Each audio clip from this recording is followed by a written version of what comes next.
Hello students. तो आज हम डिस्कस करने वाले हैं 2024 का सेट 3। इसमें इसने पूछा है which of the following does not show variable oxygen state. तो आपको पता है कि स्कैंडियम है बेसिकली। कैसे? स्कैंडियम 21 पे है। जब हम इसकी कॉन्फ़िगरेशन खोलेंगे तो आर्गन 4s2 और 3d1, इसके डी ऑर्बिटल में सिर्फ एक ही इलेक्ट्रॉन है। ठीक है, ये दो ऑक्सीजन स्टेट दिखाता है। अगर ये एस के दोनों इलेक्ट्रॉन खाली कर देगा तो +2, और अगर एस और डी दोनों को खाली करेगा तो +3। तो डी में इलेक्ट्रॉन खाली करने के बाद बचता नहीं कुछ भी। ठीक है, तो इसीलिए सिर्फ ये यही दो ऑक्सीजन स्टेट दिखा पाता है, ज़्यादा नहीं दिखा पाता है। ठीक है, तो अब चलते हैं हम क्वेश्चन नंबर 2 पर। इसमें इसने पूछा है the type of isomerism show by complex है हमारे यहाँ पर COCl2 कोबाल्ट, और ये क्लोरीन है, और ये EN है, इथेन 1,2 डाइमीन। ठीक है, तो आपको पता है कि ये ज्योमेट्रिकल आइसोमरिज्म दिखाते हैं, इसमें ये सिस और ट्रांस बनाते हैं। ठीक है ना, तो इसका ऑप्शन बी है। अब चलते हैं क्वेश्चन नंबर 3 पर। इसमें इसने पूछा है which of the following is diamagnetic in nature. ठीक है, और कोबाल्ट की कॉन्फ़िगरेशन लिखी हुई है। ठीक है ना, कोबाल्ट 3+ है बेसिकली यहाँ पर, तो हमें कोबाल्ट 3+ की कॉन्फ़िगरेशन देखनी पड़ेगी। आपको पता है कोबाल्ट 27 नंबर पे मेंशन है यहाँ पर, तो उसकी कॉन्फ़िगरेशन खोलते हैं एक बार। ठीक है, तो ये आएगा आर्गन 4s2 3d7। अब इसने क्या क्या है, +3 का मतलब इसमें से 3 इलेक्ट्रॉन निकालने पड़ेंगे। ठीक है, तो 3 इलेक्ट्रॉन जब मैं निकालता हूँ तो ये आर्गन 4s0, एस में से 2 इलेक्ट्रॉन और डी में से 1 इलेक्ट्रॉन, तो ये आ गया 3d6। ठीक है, अब इसने बोला है कि ये डाई मैग्नेटिक की तरह बिहेवियर शो करना चाहिए। तो इसको इसके कॉन्फ़िगरेशन जरा खोलते ऑर्बिटल में। आपको पता है पैरामैग्नेटिक और डाई मैग्नेटिक अनपेयर्ड इलेक्ट्रॉन के बेसिस पे डिसाइड होते हैं। ठीक है, तो ये 6 इलेक्ट्रॉन है, तो 1 2 3 4 5 और एक ये 6। ठीक है, अब ये इसमें देखा है तो 4 अनपेयर्ड इलेक्ट्रॉन है। ठीक है, तो अब ये दिखाना है किसकी तरह, डाई मैग्नेटिक की तरह। तो इसका मतलब अगर इसके कांटेक्ट में स्ट्रॉन्ग फील्ड लिगेंड होगा तो क्या होगा, उस केस में पेयरिंग हो जाएगी।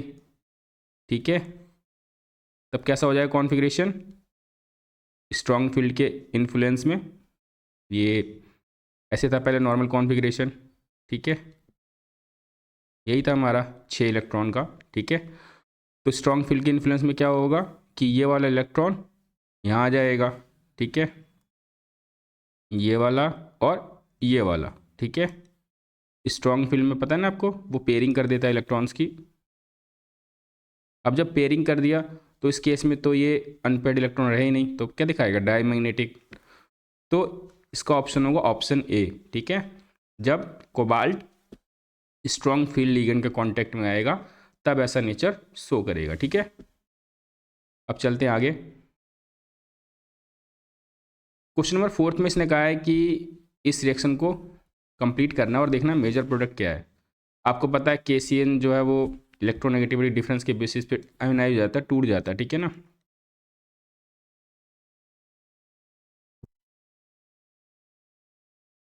तो ये कुछ इस तरीके से टूटेगा, K+ और Cn-। ठीक है, आपको पता है यहाँ पर क्लोरीन ज़्यादा इलेक्ट्रोनेगेटिव है, तो इसकी वजह से यहाँ पे पॉजिटिव चार्ज डेवलप हो जाएगा। ठीक है, तो क्या होगा, जो Cn है वो चला जाएगा इस वाली पोजीशन पे और KCl अलग हो जाएगा। ठीक है ना, तो इसका मतलब ये Cl रिमूव होगा और इसकी जगह कौन आ जाएगा, साइनाइड। ठीक है, तो आप देखोगे तो इसका ऑप्शन जो है 4th का वो C है। ठीक है, क्लोरीन हट गया है और उसकी जगह हमारा Cn आ गया। ठीक है, अब आते हैं क्वेश्चन नंबर 5 पे। इसमें इसने बोला है which one of the following compound has lowest pK। आपको पता है pK वैल्यू जो होता है वो इन्वर्सली प्रोपोर्शनल होता है एसिडिटी के। ठीक है, मतलब अगर pK वैल्यू कम है तो इसका मतलब वो ज़्यादा एसिडिक है। इसने कहा लोएस्ट pK, इसका मतलब है इसमें से मोस्ट एसिडिक ढूंढना है। ठीक है, तो ये रहा मोस्ट एसिडिक। कैसे है ये, दिखा देता हूँ मैं। फिनॉल है तो उसके बॉन्ड को खोल लेते हैं हम थोड़ा। ठीक है, NO2 आपको पता है NO2 जो इलेक्ट्रॉन विड्रॉइंग ग्रुप है, ठीक है, वो इलेक्ट्रॉन पुल करेगा, जिसकी वजह से यहाँ पे इलेक्ट्रॉन डेंसिटी क्या हो जाएगी, कम। और जब ये इलेक्ट्रॉन डेंसिटी कम होगी तो H+ से कम्पीट करने की कोशिश करेगा, तो इस H+ को ईजिली रिमूव कर देगा, ठीक है ना। तो इस केस में H+ बहुत जल्दी निकलेगा। तो जब भी किसी कंपाउंड से इलेक्ट्रॉन विड्रॉइंग ग्रुप अटैच होता है ना, तो वहाँ से H+ हटने के चांसेस ज़्यादा होते हैं, ठीक है। तो ये मोस्ट एसिडिक होगा, जिसकी वजह से इसका pK वैल्यू क्या होगा, लोएस्ट, ठीक है। अब चलते आगे। क्वेश्चन नंबर 6 में इसने बोला हुआ है कि ये कंपाउंड है, इसको किसके साथ ट्रीट कर रहे हैं हम, HI के साथ, ठीक है। तो हाइड्रोजन आयोडाइड के केस में ये ब्रेक डाउन होगा, H+ और आयोडीन माइनस, ठीक है। आपको पता है यहाँ पे इलेक्ट्रॉन नेगेटिविटी का डिफरेंस रहेगा, तो ये नेगेटिव और ये पॉजिटिव, ठीक है। तो H+ कहाँ जाएगा, जहाँ नेगेटिव चार्ज होगा, और आयोडीन किसके साथ जाएगा, इसके साथ। इसलिए इसका प्रोडक्ट जो होगा वो इस तरीके से बनेगा, CH3 ट्वाइस CH और O के साथ मैच आ जाएगा, और ये बन जाएगा CH3I, ठीक है। तो ये ऑप्शन है हमारा, ऑप्शन बी से मैच कर रहा है, दिख रहा है वो आपको, ठीक है। अब चलते हैं क्वेश्चन नंबर 7 पे। इसने बोला which one of the following compound on treatment with benzene sulfonyl chloride, ठीक है। बेंजीन सल्फोनाइल क्लोराइड का फॉर्मूला ये होता है, अगर आपको पता होगा तो, ठीक है। ये स्ट्रक्चर है, SO2Cl होता है, ठीक है। इसके साथ जो प्राइमरी अमीन होता है ना, 1 डिग्री अमीन, वो सॉलिबिलिटी शो करता है, ठीक है ना। ये सॉलिबिलिटी शो करेगा, सॉल्युबल होगा, ठीक है। 2 डिग्री और 3 डिग्री नहीं शो करता, ठीक है। ठीक है, बेसिकली अमीन के कंपाउंड इसमें डिजॉल्व होते हैं, ठीक है, अल्काली के साथ सॉल्युबल प्रेसिपिटेट बनाएंगे, ठीक है।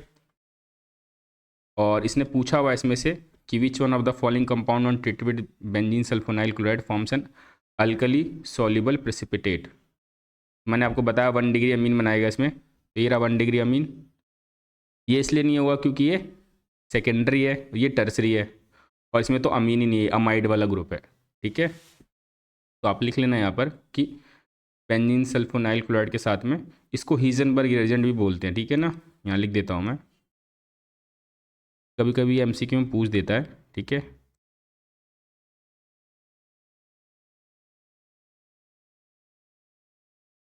अब आते हैं नेक्स्ट क्वेश्चन पे, क्वेश्चन नंबर 8 पे।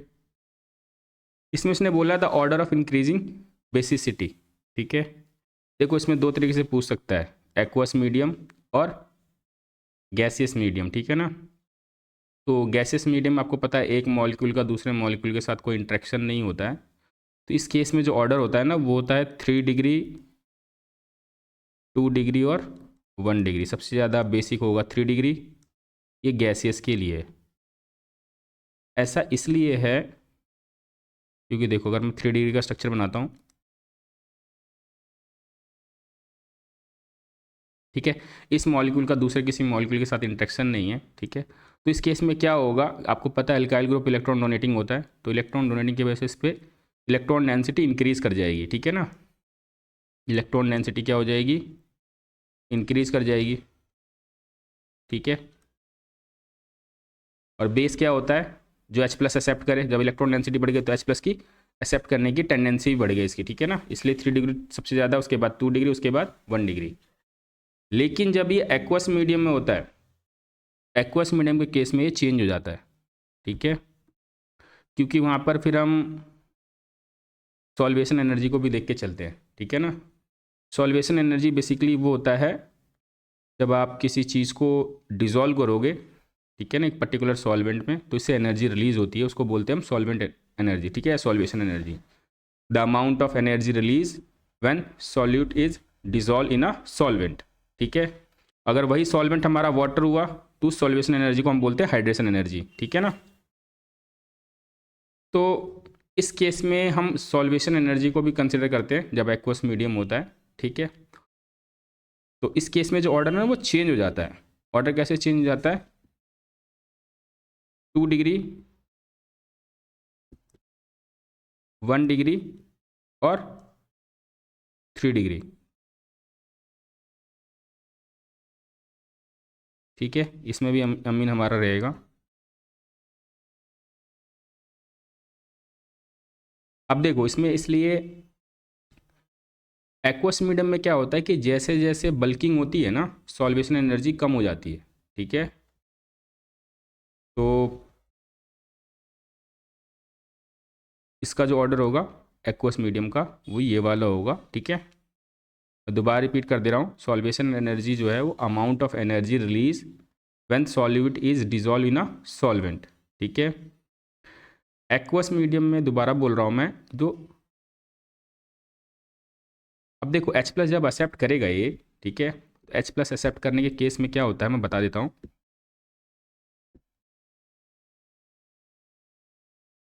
एक एग्जाम्पल इसका देखते हैं हम। ठीक है, कायदे से तो इसका ऑर्डर होना चाहिए था 3 डिग्री, फिर 2 डिग्री, फिर 1 डिग्री। अब ये चेंज इसलिए हुआ है क्योंकि देखो H प्लस जब ये एक्सेप्ट करेगा, ठीक है, तो इस H प्लस को एक्सेप्ट करने से जो चार्ज होगा वो अल्काइल ग्रुप इसको बैलेंस कर देंगे। ठीक है ना, और इसका साइज उतना बड़ा भी नहीं है, तो जिसकी वजह से यहाँ पर इसकी सॉल्वेशन एनर्जी ज़्यादा है, पर जो चार्ज सेपरेशन है वो ज़्यादा है। ठीक है ना, चार्ज सेपरेट कर मतलब चार्ज को डिस्ट्रीब्यूट करने के लिए 2 अल्काइल ग्रुप है। 1 डिग्री में क्या है, अब देखो 3 डिग्री इसलिए यहाँ पर चला गया है क्योंकि यहाँ पर सॉल्वेशन एनर्जी बहुत कम है, बल्कि ग्रुप होने की वजह से सॉल्वेशन एनर्जी ज़्यादा हो गया है। ठीक है ना, मतलब सॉल्वेशन एनर्जी कम हो गया, सॉरी दोबारा बोल रहा हूँ मैं, अगर कंपाउंड बल्कि होगा तो कम एनर्जी रिलीज होगा। ठीक है, और यहाँ पर हम बेसिसिटी इन दोनों ऑर्डर को देख के चलेंगे। ठीक है, तो मैं दोबारा रिपीट कर दे रहा हूँ, in aqueous medium the substituted ammonia cation get stabilize not by only electron releasing effect, ठीक है, but also with solvation energy. ठीक है ना, greater the size of ion lesser the solvation energy और लेस स्टेबलाइज। ठीक है, उस case में इसकी स्टेबलाइजेशन क्या होगी, कम होगी। ठीक है, तो यहाँ पर इसकी सॉल्वेशन एनर्जी बहुत कम है, तो इसलिए कटायन को स्टेबलाइज नहीं कर पाया। ठीक है ना, तो इसलिए सबसे लास्ट में आ गया। ठीक है, तो ये ऑर्डर याद रखेंगे आप लोग, ये एक्वस मीडियम का, ये गैसेस मीडियम का। ठीक है ना, गैसेस मीडियम में तो एक मॉलिक्यूल का दूसरे मॉलिक्यूल का कोई इंट्रैक्शन था नहीं।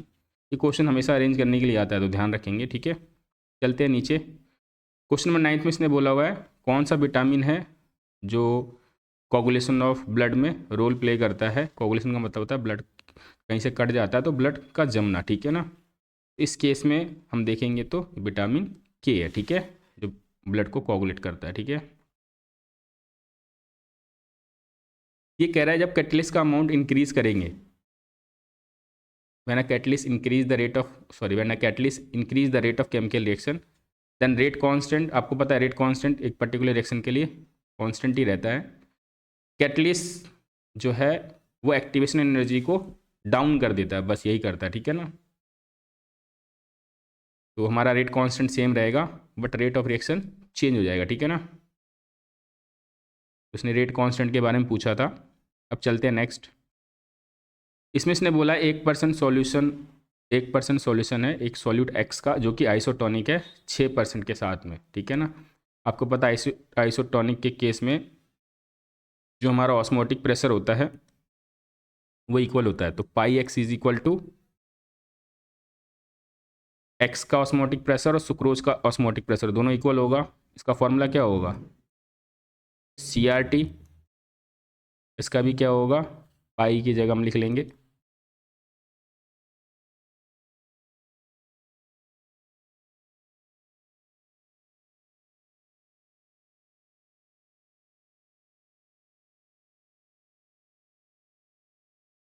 CSRT, को होता RT से RT कैंसिल हो गया। ये हमारा मोलैरिटी है, मोलैरिटी होता है नंबर ऑफ सॉल्यूट अपॉन में वॉल्यूम। ठीक है, नंबर ऑफ सॉल्यूट इस केस में क्या होंगे, इक्वल होंगे, तो number of solute of X is equal to number of solute of. ठीक है, नंबर ऑफ सॉल्यूट का क्या होता है, गिवन मास अपॉन मोलर मास।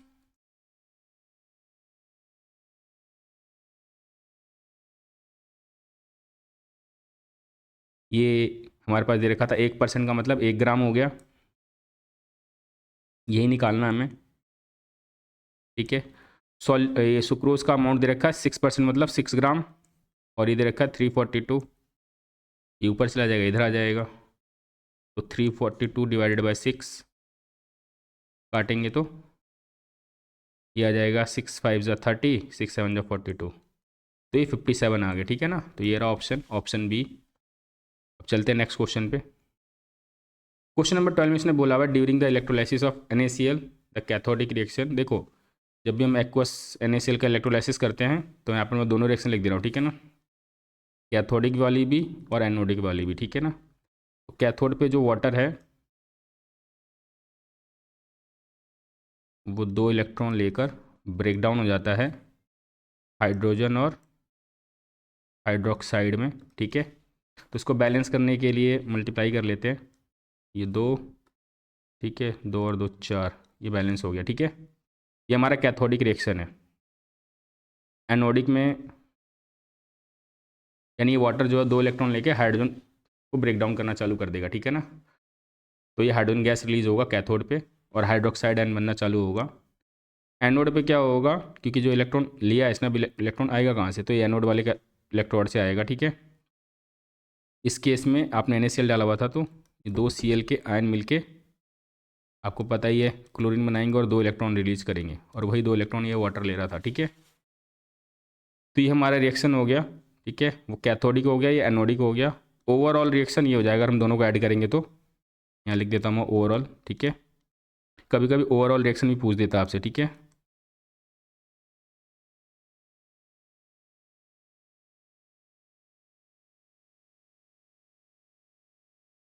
इस केस में NaCl से देख लो हाइड्रोक्साइड निकल रहा है, तो ये हाइड्रोक्साइड और Na मिल के NaOH बन जाता है, ठीक है। इसको क्लोरोअल्काली प्रोसेस भी बोलते हैं। हाइड्रोजन हमारा कैथोड से रिलीज होगा और एनोड से हमारा क्लोरीन गैस रिलीज होगा, ठीक है। तो अब इसमें पूछ रहा है कि कौन सा ऑप्शन होगा कैथोडिक पे, ठीक है। तो आप देख रहे हो कि यहाँ पर हमारा क्या हो रहा है, वाटर में से हाइड्रोजन रिमूव हो रहा है, वाटर में से ऑक्सीजन रिमूव हो रहा है, इसका मतलब ये वाटर का रिडक्शन हो रहा है, ठीक है ना। तो इसका ऑप्शन होगा रिडक्शन ऑफ वाटर, ठीक है, क्योंकि देखो ना H2O से H2 बन गया ये, ठीक है। अब चलते हैं असर्शन रीजन के क्वेश्चन पे। क्वेश्चन नंबर 13 में इसने बोला addition of ethylene glycol. Ethylene glycol का फॉर्मूला ये होता है, ठीक है, इथिलीन ग्लाइकोल इसका कॉमन नेम है, ये हमारा, ठीक है ना, इथेन 1,2 डाइऑल। तो ये इथिलीन ग्लाइकोल है, ये कह रहा है addition of ethylene glycol to water lower its freezing point. तो ये ट्रू है, ठीक है, क्योंकि ये क्या करता है बेसिकली, इसमें आपको पता है अल्कोहल है, अल्कोहल वाटर के साथ हाइड्रोजन बॉन्डिंग बनाएगा, ठीक है ना। तो जब कोई बॉन्डिंग रहता है तो पता ही है आपको उसका वेपर प्रेशर डाउन हो जाता है, तो वेपर प्रेशर डाउन होने की वजह से फ्रीजिंग पॉइंट में भी डिप्रेशन आएगा, ठीक है ना। फिर कह रहा है ethylene glycol is insoluble in water, जबकि एक सेकेंड, ये क्या लिख दिया मैंने,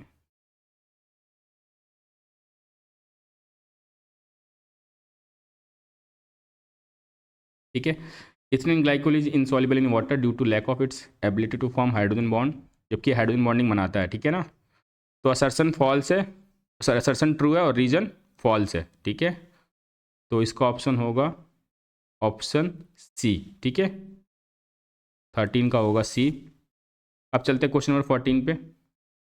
इसमें इसने बोला order of reaction in molecularity are और always same for complex reaction. आपको पता है कॉम्प्लेक्स रिएक्शन वो रिएक्शन होते हैं जो मल्टीपल स्टेप्स में प्रोसीड करते हैं, और एलिमेंट्री रिएक्शन वो रिएक्शन होते हैं जो सिंगल स्टेप में प्रोसीड करते हैं, ठीक है। तो मॉलिक्यूलरिटी हम एलिमेंट्री रिएक्शन का निकाल सकते हैं, ठीक है, और ऑर्डर निकालने के लिए कॉम्प्लेक्स रिएक्शन में जो सबसे स्लोएस्ट स्टेप होता है उसके स्टोइचियोमेट्रिक कोएफिशिएंट को देखते हैं, ठीक है। तो ये कह रहा है order of reaction and molecularity are always same for complex reaction, ठीक है।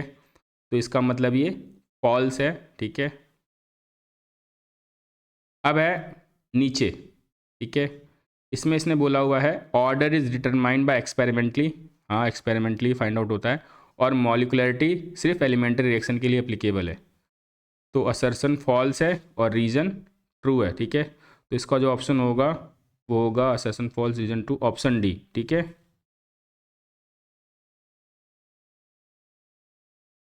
अब बढ़ते हैं क्वेश्चन 15 पे।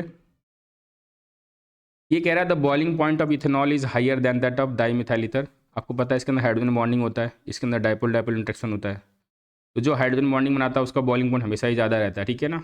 इथेनॉल का बॉइलिंग पॉइंट ज़्यादा है डाईमिथाइल ईथर से, ट्रू है ये। फिर नीचे लिख रहा है ethanol molecules are associated through hydrogen bonding where is dimethyl ether is not possible. तो असर्शन भी ट्रू है और रीजन भी ट्रू और उसको एक्सप्लेन भी कर रहा है, ठीक है ना। तो इसलिए इसका जो ऑप्शन होगा 15 का वो ए होगा। अब आते हैं नीचे, इसने क्या, aniline does not undergo Friedel craft reaction. हाँ, क्योंकि एनिलीन जो है उसमें जो कैटलिस्ट यूज होता है ना AlCl3, उसके साथ मिलकर सॉल्ट बना देता है, तो इसलिए फ्रीडल क्राफ्ट रिएक्शन में नहीं जाता है। तो उसने लिखा है aniline does not undergo Friedel craft reaction, तो ये ट्रू है। अब यहाँ पर इसने लिखा है Friedel craft reaction is electrophilic substitution reaction, ये भी ठीक है, इलेक्ट्रोफाइल आता है सब्स्टिट्यूट कर देता है। लेकिन ये इसका एक्सप्लेनेशन नहीं है। एक्सप्लेनेशन तब होता है जब लिखता कि aniline react with catalyst AlCl3 to form salt, तो इसका रीजन होता, ठीक है ना। तो असर्शन ट्रू है, रीजन ट्रू है, बट उसका एक्सप्लेनेशन नहीं है, तो ये ऑप्शन बी है, ठीक है।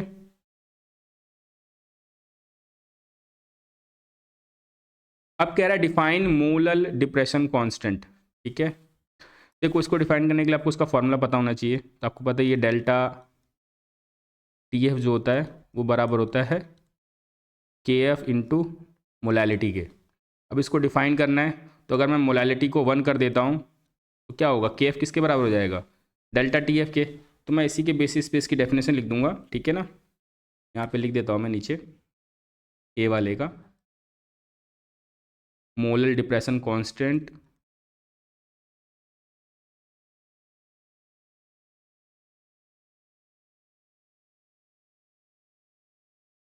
Is the depression in freezing point, delta TF जो डिप्रेशन है, ठीक है ना, is the depression in freezing point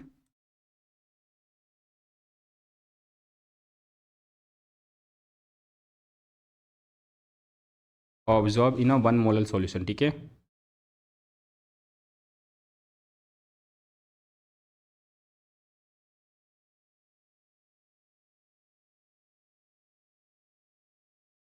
अब आते हैं, इसने पूछा how it is related to enthalpy of fusion. तो एंथैल्पी जब स्टेट चेंज होता है तो उस केस में जो एनर्जी चेंज होता है उसको एंथैल्पी बोलते हैं। तो इसका फॉर्मूला होता है रिलेशन के लिए KF is equal to R, gas constant है, ठीक है, molar mass of solvent into में pure freezing point divide by 1000, और ये हमारा एंथैल्पी ऑफ फ्यूजन है, ठीक है। यहाँ पे लिख देता हूँ मैं डेल्टा, ठीक है। ये हमारा फॉर्मूला है जो इसके साथ रिलेट करता है, इसमें हमारा फ्यूजन भी है और फ्रीजिंग कांस्टेंट भी है, ठीक है। इसको मोलल डिप्रेशन कांस्टेंट भी बोलते हैं।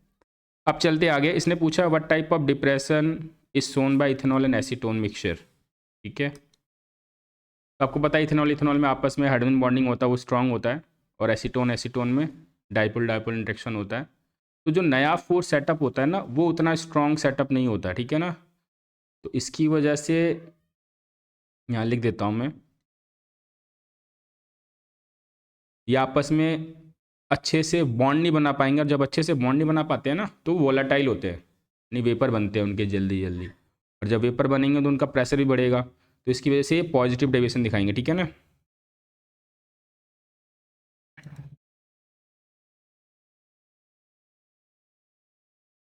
देखो, अगर कोई चीज़ को मिक्स कर रहे हो, उसमें कोई नया फोर्स सेटअप हुआ, और अगर वो फोर्स स्ट्रांग है तो वो जल्दी अपने वेपर नहीं बना पाएंगे, ठीक है ना, क्योंकि एक मॉलिक्यूल दूसरे मॉलिक्यूल से बाइंड होगा। तो इस केस में जब वेपर नहीं बनेगा तो उसका प्रेशर कम हो जाएगा, तो उस केस में नेगेटिव डेविएशन दिखाता है, ठीक है ना। तो पॉजिटिव डेविएशन दिखाएगा, यहाँ पे लिख देंगे because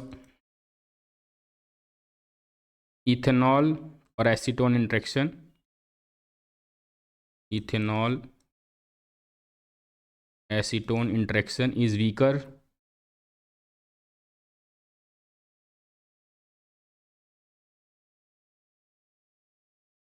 weaker then pure ethanol.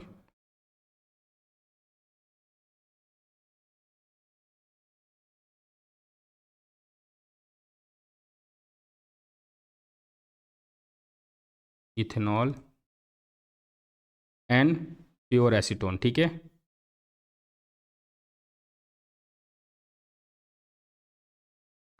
और आपको पता है कि जब इसका वेपर प्रेशर बढ़ गया है तो इसका बॉइलिंग पॉइंट कम हो जाएगा, ठीक है ना, क्योंकि बॉइलिंग पॉइंट जो वेपर प्रेशर के इन्वर्सली प्रोपोर्शनल होता है, तो इसलिए मिनिमम बॉइलिंग एजिट्रॉप बनाएगा, ठीक है।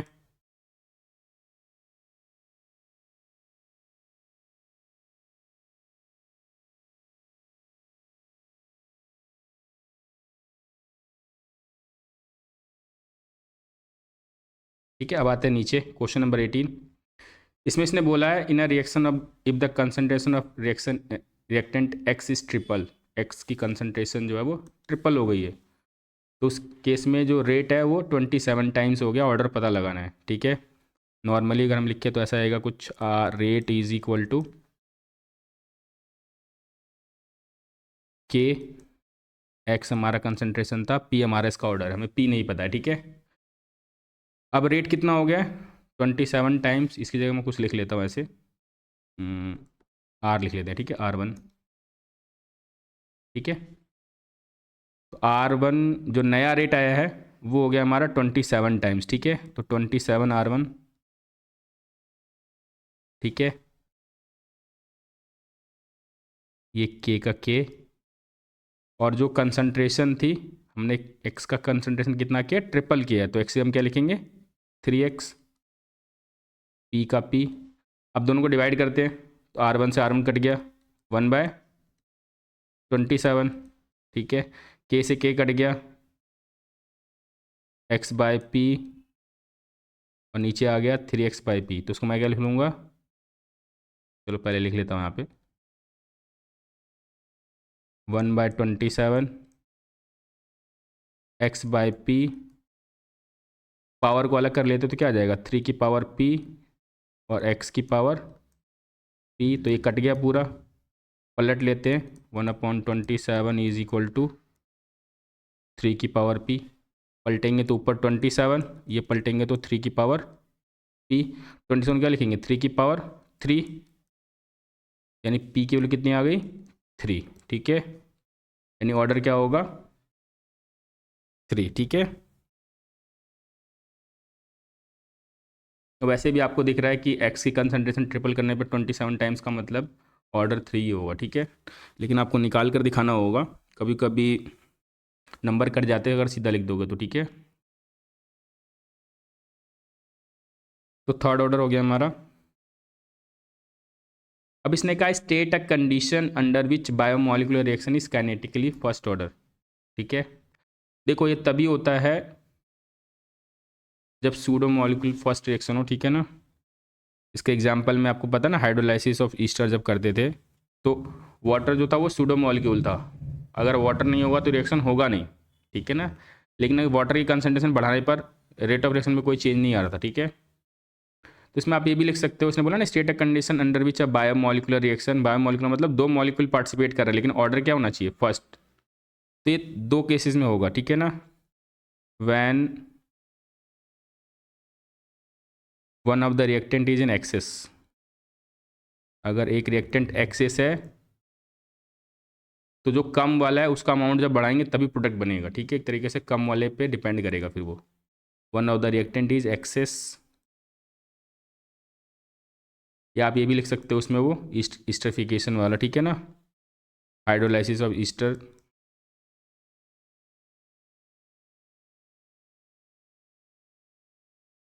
ठीक है, इसमें हमारा वाटर जो सोडियम मॉलिक्यूल की तरह काम करता था। अब चलते हैं आगे क्वेश्चन नंबर 19 पे।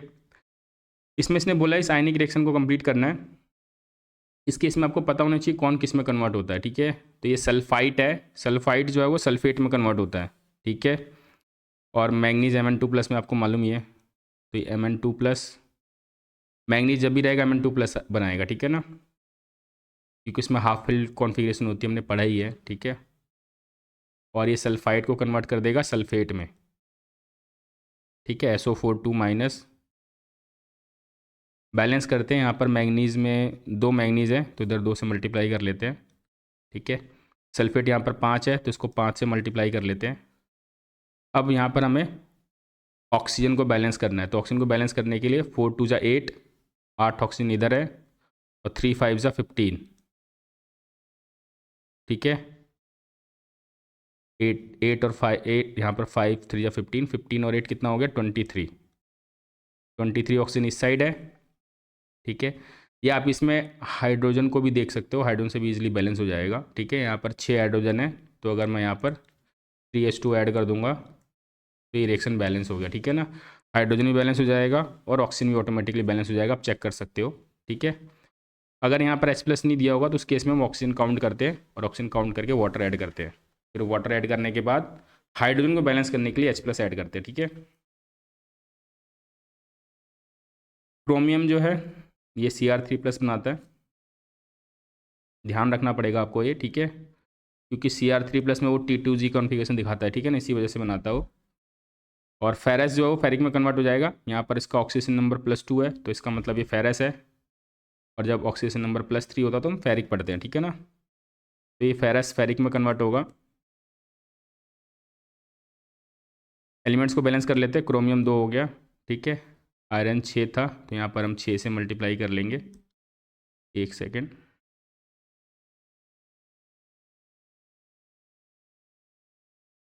अब हाइड्रोजन देखते हैं, यहाँ पर हाइड्रोजन कितना है, 14H+ है, तो आपको पता है इधर 7H2 ऐड होगा,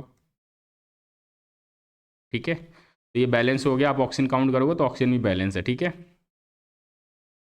अब ये कह रहा है कि विच halogen compound in the following pair will react faster, SN2। आपको पता है SN2 जो है वो सिंगल स्टेप रिएक्शन है, ठीक है ना। इसमें न्यूक्लियोफाइल आता है, अटैक करता है और उसको रिप्लेस कर देता है न्यूक्लियोफिलिक सब्स्टिट्यूशन रिएक्शन में। तो जब कोई ग्रुप आएगा अटैक करने के लिए तो उसको स्टेरिक हिंड्रेंस नहीं मिलना चाहिए, तो इसलिए इसमें SN2 में जो ऑर्डर रहता है वो सबसे ज़्यादा 1 डिग्री, उसके बाद 2 डिग्री, उसके बाद 3 डिग्री, ठीक है। तो देखा जाए तो दोनों 1 डिग्री अल्काइल हैलाइड है। इसमें आयोडीन जो है वो बेटर लिविंग ग्रुप है, ठीक है ना। तो यहाँ पे लिखेंगे, इसका रीज़न होगा, ने पूछा हुआ है ना, तो यहाँ लिख लेंगे कि iodine is better leaving group, ठीक है। Iodine is better leaving group, क्योंकि इसका साइज़ बड़ा है, इसकी वजह से बॉन्ड लेंथ ज़्यादा होगा, बॉन्ड ईजिली ब्रेक हो जाएगा, ठीक है ना। अब इसने पूछा why is chloroform store in close dark colour bottle. तो आपको पता है कि क्लोरोफिल जो है वो, क्लोरोफिल कह रहा हूँ, क्लोरोफॉर्म जो है वो सनलाइट के साथ रिएक्ट करके फॉस्गिन गैस बनाता है, जो कि बहुत ही ज़्यादा पॉइजनस होता है, ठीक है। तो मैं लिख देता हूँ,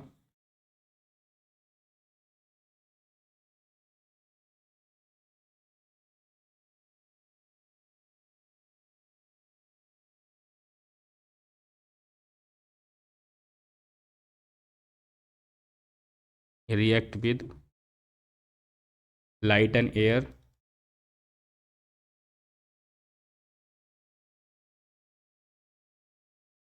टू फॉर्म पॉइजनस गैस।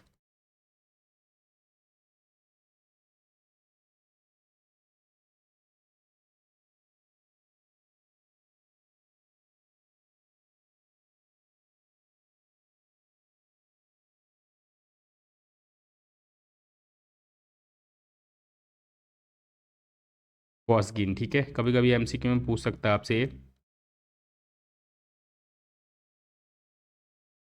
अब चलते हैं क्वेश्चन नंबर 21 में, ठीक है। इसमें इसने बोला है give reaction of glucose with following, ठीक है, हाइड्रोजन साइनाइड। ये बेसिकली अल्डिहाइड वाले ग्रुप को चेक करने के लिए यूज़ किया जाता है, ठीक है ना। और ये तो नाइट्रिक एसिड पता है आपको, स्ट्रॉन्ग ऑक्सीडाइजिंग एजेंट है। तो ये अल्डिहाइड को और प्राइमरी अल्कोहल को कार्बोक्सिलिक एसिड में कन्वर्ट कर देगा। तो मैं यहाँ लिख देता हूँ, ठीक है। ये ग्लूकोज हो गया हमारा CH2OH का 4 टाइम। जब हम इसको HCN के साथ ट्रीट करेंगे तो ये ब्रेक हो जाएगा यहाँ पे जो मल्टीपल बॉन्ड है, ठीक है। क्योंकि आपको पता है CHO को हम ऐसे लिखते हैं, तो यहाँ ये ब्रेक हो जाता है मल्टीपल बॉन्ड, ठीक है। तो यहाँ पे इस तरह लिख दे रहा हूँ मैं, साइनाइड और हाइड्रोक्साइड, और बाकी ऐसे कैसे आ जाएगा ये।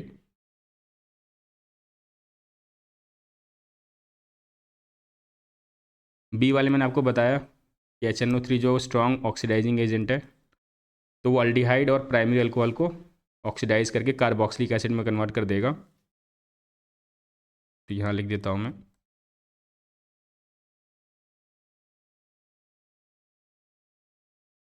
ये सेकेंडरी अल्कोहल है, तो इसमें कुछ नहीं होगा, ठीक है ना।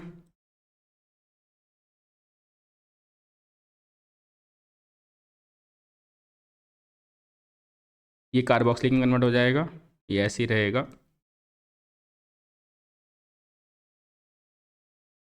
ठीक है। अब चलते हैं हम अपने सेक्शन सी पर, क्वेश्चन नंबर 22 पे। इसने कहा एक सॉल्यूशन है जो प्रिपेयर किया गया 5 ग्राम नॉन वोलाटाइल सॉल्यूट से, ठीक है ना। इन 200 ग्राम ऑफ वाटर, और उसका वेपर प्रेशर जो है वो 31.84 है। ठीक है, इसका मोलर मास कैलकुलेट करना है। ठीक है, और प्योर वेपर प्रेशर दिया हुआ है। ठीक है, आपको पता है ए से हम किसको लिखते हैं,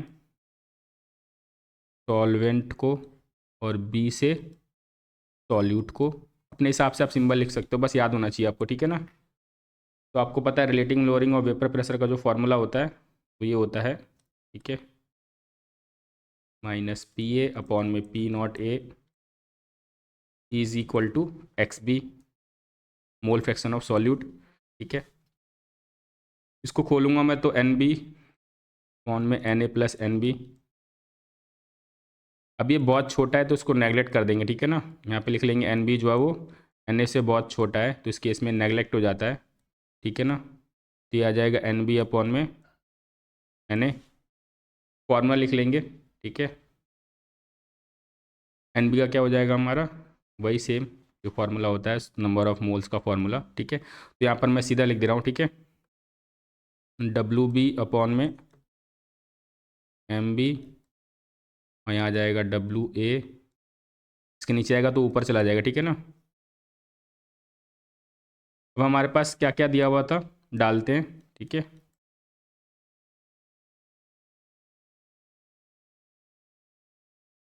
ये हमारा फार्मूला मैंने डिराइव कर दिया आपको relative lowering of vapour pressure का। तो ये 5 ग्राम सॉल्यूट दिया हुआ है, इसका मतलब ये जो हमारा डब्ल्यू बी है। ठीक है, ये सॉल्वेंट है। ठीक है, ये हमारा वेपर प्रेशर है डालने के बाद, तो ये पी ए है। ठीक है, प्योर वेपर प्रेशर यहाँ दिया हुआ है पी नॉट ए। ठीक है, तो ये 4 चीज़ें दी हुई है, मोलर मास निकालना है, यानी हमें सॉल्यूट का मोलर मास निकालना है। ठीक है, ये सॉल्यूट का मोलर मास,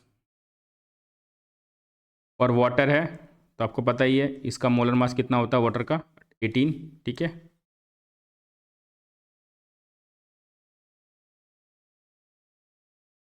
तो हमारे पास सारी चीज़ें गिवन ही है एक तरीके से, तो मैं वैल्यू डालता हूँ। पी नॉट ए हमारे पास दिया हुआ है ये रहा। ठीक है, 32, पी ए भी दिया हुआ है 31.84, 32, डब्ल्यू बी 5 ग्राम। ठीक है, एम ए 18, एम बी निकालना है। ठीक है, और डब्ल्यू ए हमारे पास 200। ठीक है, तो हमने सब कुछ डाल दिया इसके अंदर। अब हम इसको सॉल्व करेंगे, तो आपको पता है 32 में से 31.84 को घटा लेंगे। ठीक है,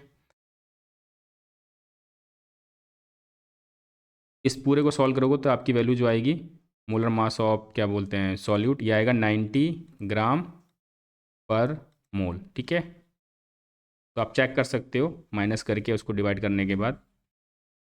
अब चलते हैं हमने नेक्स्ट क्वेश्चन पे। क्वेश्चन नंबर 23 में इसने कहा है the conductivity of 0.2 molar solution, इसका मतलब ये कंसंट्रेशन दे रखा है हमारे पास मोलैरिटी, और ये कंडक्टिविटी दी हुई है के दिया हुआ। ठीक है ना, कह रहा है calculate its molar conductivity and degree of dissociation. तो आपको पता है कंडक्टिविटी का जो फॉर्मूला होता है मोलर कंडक्टिविटी का, वो ये होता है कंडक्टिविटी अपॉन में कंसंट्रेशन। कंडक्टिविटी की जो यूनिट है वो सेंटीमीटर में है। ठीक है, और कंसंट्रेशन की उसमें होती है मोल पर लीटर की, तो कन्वर्ट करेंगे इसको तो 1000 से ऊपर मल्टीप्लाई कर लेंगे। ठीक है,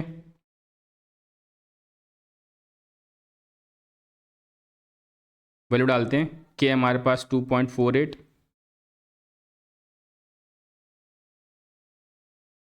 इंटू 10⁻⁻2 यहाँ लिखा हुआ है, इंटू 1000, और कंसंट्रेशन दिया हमारे पास 0.2। ठीक है, सॉल्व करते हैं। 10⁻⁻2 से देखो एक जीरो और ऊपर जाएगा, पहले तो मैं यहाँ पॉइंट से पॉइंट कैंसिल कर लेता हूँ। ठीक है, ये 10⁻⁻2 से इसका जीरो एलिमिनेट हो गया, तो ये बचा 2.48 इंटू 10, और 0.2 का भी ऊपर हटेगा तो क्या आ जाएगा 10। ठीक है, इसके पॉइंट हटेंगे तो नीचे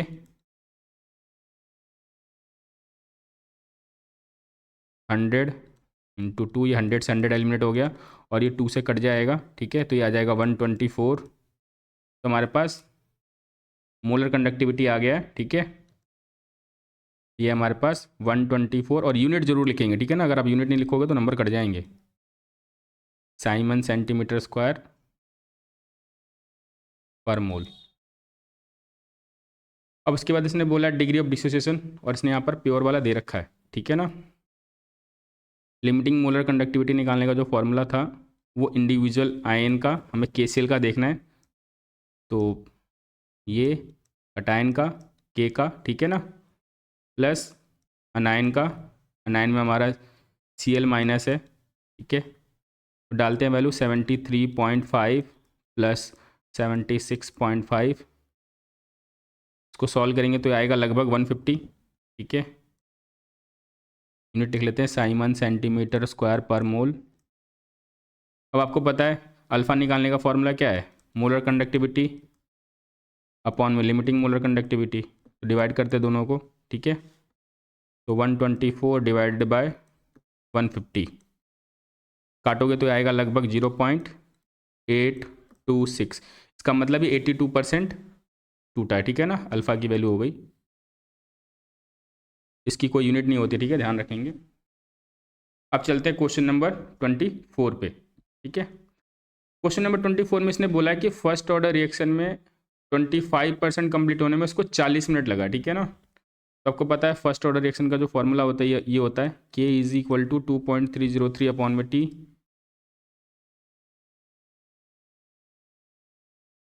लॉग आर नॉट। देखो कई बार से ना इनकी डेरिवेशन नहीं आई है डिराइव करने के लिए, तो हो सकता है कहीं इस बार डेरिवेशन भी आ सकता है, तो आप इसको डिराइव करके भी देख लेंगे फर्स्ट ऑर्डर और जीरो ऑर्डर का, ठीक है।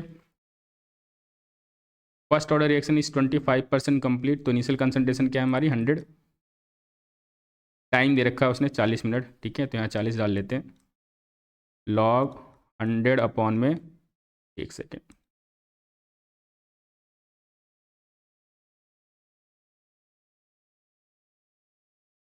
और 25% कंप्लीट हुआ, इसका मतलब जो फाइनल कंसंट्रेशन होगा वो 75 होगा, ठीक है ना। काटेंगे तो ये लगभग कितना आएगा 4/3, ठीक है। लॉग 4 और लॉग 3 की वैल्यू दे रखी है, 25 के टेबल से काट लेते हैं, ठीक है, 4 और ये 3, तो 2.303 अपॉन में 40, ये हो गया log 4, log ए अपॉन बी का फॉर्मूला log 3, ठीक है। तो log 4 का उसने दे रखा है, ठीक है। log 4 की वैल्यू दे रखी है 0.60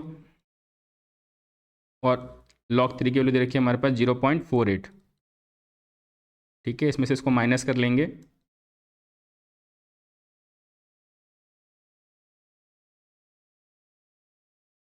तो ये आ जाएगा हमारा 0.12। इन सबको सॉल्व करेंगे तो ये लगभग आएगा 0.0069, ठीक है। यूनिट लिख लेंगे, ठीक है ना, फर्स्ट ऑर्डर के लिए यूनिट होती है हमारी, हमने मिनट में डाला टाइम तो मिनट इनवर्स, अगर सेकंड में डाला होता तो सेकंड इनवर्स। ये हमारे पास के आया है, ठीक है ना। के इसलिए निकाला है ना मैंने क्योंकि इसने अगले उसमें पूछा है calculate the value of rate constant, अच्छा इसके लिए रेट कांस्टेंट पूछा था, निकाल दिया, ठीक है। फिर इसने पूछा in what time, same reaction के लिए कितने टाइम में ये 80% हो जाएगा, तो के तो सेम ही रहेगा फिर, ठीक है। तो फिर ये फॉर्मूला दोबारा लगेगा हमारा 2.303 अपॉन में टाइम, इस बार टाइम नहीं पता हमें, ठीक है। 80% तो ऊपर 100 आएगा और नीचे 20, कट के ऊपर आ जाएगा log 5। इस बार के की वैल्यू हमें दे रखी है 0.0069, ये आ गया log 5, log 5 की वैल्यू भी इसने दे रखा है 0.69, ठीक है। तो ये टाइम ऊपर चला गया,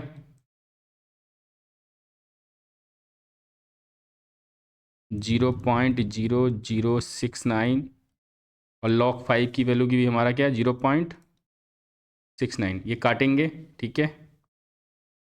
तो ये लगभग कितना आ जाएगा, ऊपर से पॉइंट हटेगा तो 100 आएगा, ठीक है ना। तो ये आ जाएगा 2.003 इंटू 100, ठीक है। इसको काटोगे तो ये 100 टाइम 100 टाइम में कटेगा, ऊपर 100 आ जाएगा, इससे इधर मल्टीप्लाई हो जाएगा तो ये आ जाएगा 230.3 मिनट, ठीक है।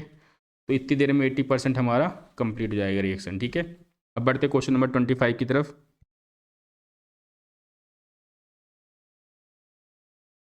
क्वेश्चन नंबर 25 में इसने बोला हुआ है कि what type of nucleophilic substitution SN1 और SN2 occur in the hydrolysis of 2 bromobutane to form plus minus butan two ol. Plus minus का मतलब ये रेसमिक मिक्सचर है, ठीक है ना।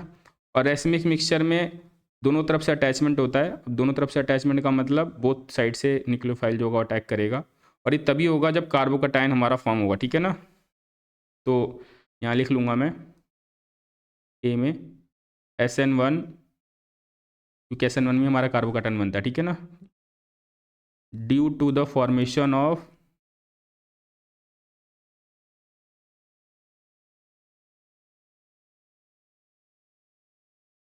प्लेनर कार्बन कटायन, ठीक है ना, प्लेनर कार्बोकटायन। प्लेनर कार्बोकटायन में दोनों तरफ से पॉसिबिलिटीज होती है अटैकिंग, ठीक है ना, which can be attack from both side.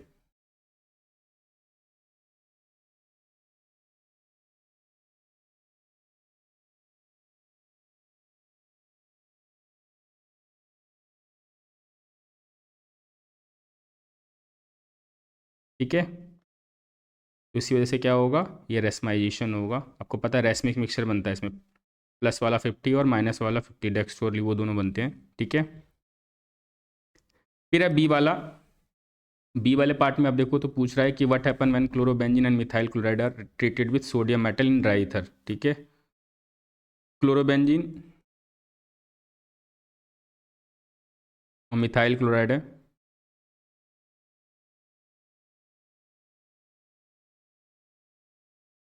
किसकी प्रेजेंस में, सोडियम और ड्राई ईथर। तो आपको पता है इस केस में NaCl निकलता है, ठीक है ना, और ये बन जाता है हमारा टॉलवीन। ये CH3 जो होगा वो यहाँ अटैच हो जाएगा, ठीक है।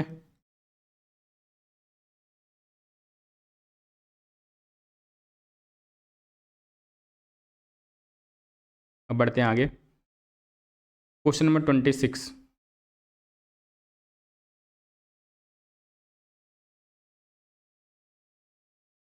क्वेश्चन नंबर 26 में इसने बोला है write the equation for reaction involving the Reimer Tiemann reaction और कोल्बे रिएक्शन। देखो नेमिंग रिएक्शन जरूर याद कर लेंगे आप लोग, क्योंकि नेमिंग रिएक्शन बार बार रिपीट ही होते हैं, ठीक है ना। मैं यहाँ पर रीमन टीमन रिएक्शन लिख देता हूँ, पहला वाला, ठीक है। आपको पता है इसमें फिनॉल को यूज़ करते हैं,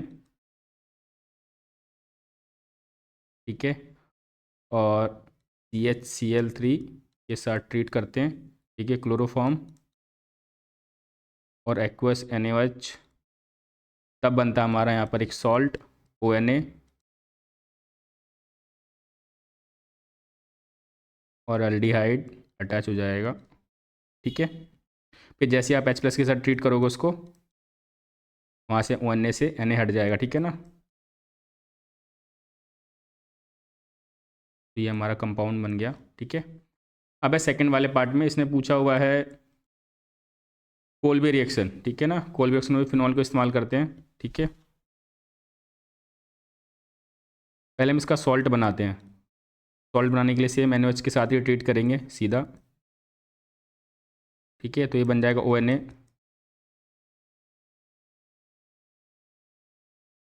ठीक है।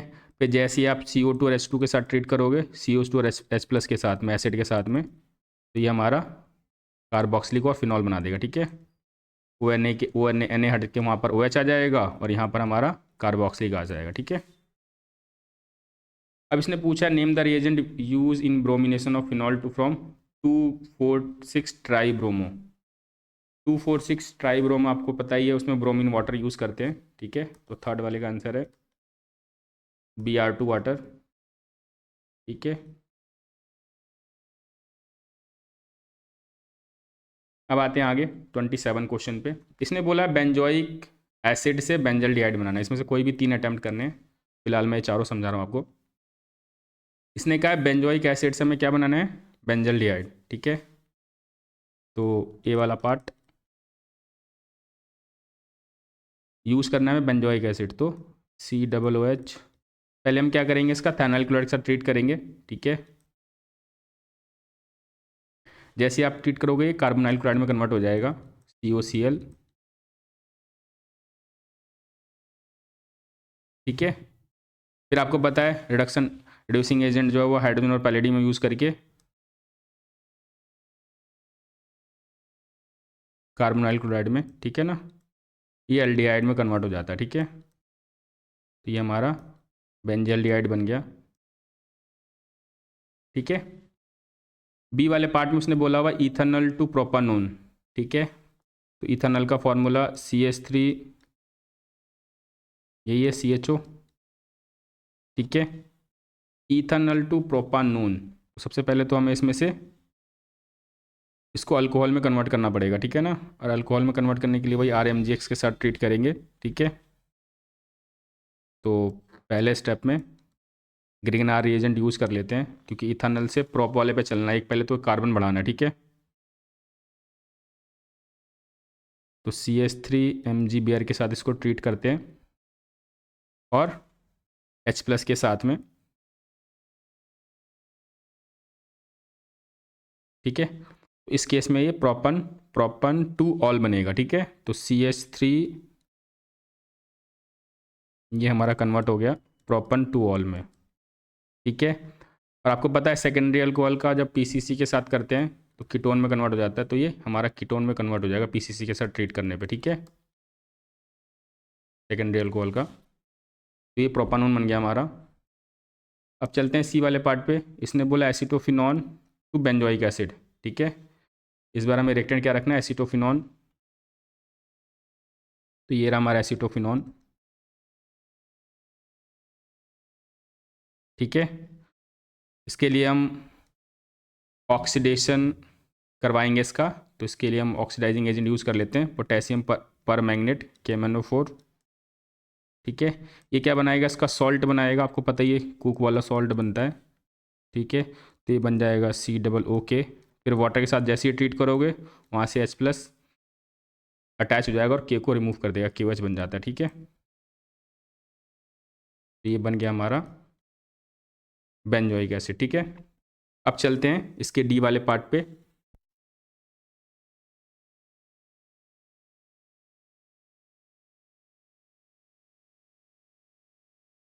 डी वाले पार्ट में इसने बोला हुआ है ब्रोमोबेंजीन से 1 फिनाइल इथेनॉल, ठीक है। तो ब्रोमोबेंजीन,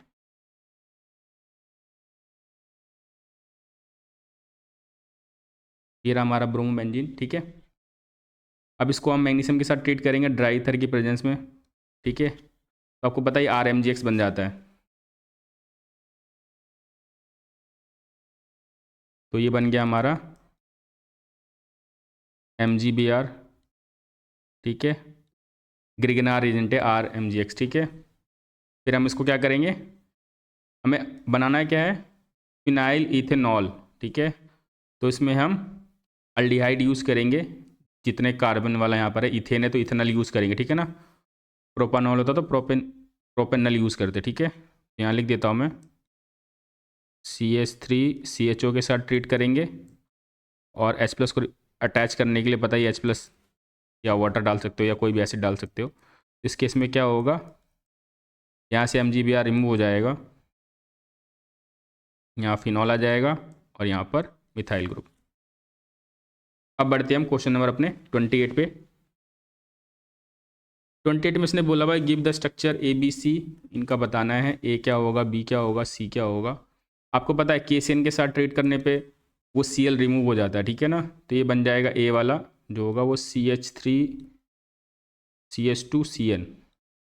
लिथियम एल्यूमिनियम हाइड्रेट जो है हमारा ये रिड्यूसिंग एजेंट है, ठीक है। तो ये बेसिकली क्या करेगा, हाइड्रोजन अटैच कर देगा यहाँ पर, ठीक है ना। ए वाला कंपाउंड तो हमारा क्या था, CH3CH2CN। अब इसमें जब हाइड्रोजन अटैच होगा तो यहाँ हाइड्रोजन और यहाँ हाइड्रोजन, क्योंकि रिड्यूसिंग एजेंट का काम ही होता है हाइड्रोजन अटैच कर देना, तो ये अमीन में कन्वर्ट हो जाएगा बेसिकली, ठीक है। अब हमारा HNO2 नाइट्रस एसिड जो है बेसिकली अमीन से अल्कोहल में कन्वर्ट करने में यूज़ करते हैं, ठीक है ना। ये बन जाएगा हमारा CH3CH2CH2 और OH, ये अमीन वाला ग्रुप हट जाएगा, ठीक है। यहाँ पर अल्कोहल आ जाएगा। नाइट्रस एसिड तभी यूज़ करते हैं, ध्यान रखना आप, ठीक है। अब यहाँ पर NO2 से FeSCl, अब हमें नाइट्रो से FeSCl यूज़ करने के लिए बोल रहा है, ठीक है ना। तो जब आयरन और HCl का मिक्सचर यूज़ करते हैं तो ये बनता है हमारा सॉल्ट, ठीक है ना, वो भी क्या बोलते हैं अमीन वाला, ठीक है ना। तो ये बेंजीन है बेसिकली, तो यहाँ पर एनिलीन बनेगा, ए वाला जो होगा।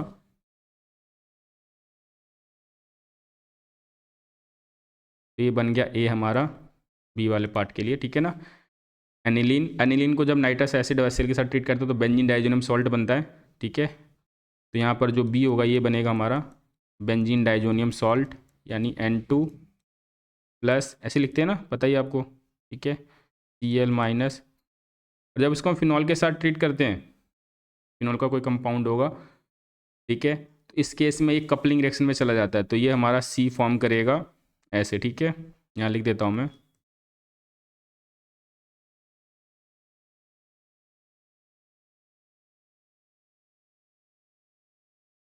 ये हमारा कपलिंग रिएक्शन OH ऐसे का ऐसे अटैच हो जाएगा, ठीक है, जैसे था जिस पोजीशन पे,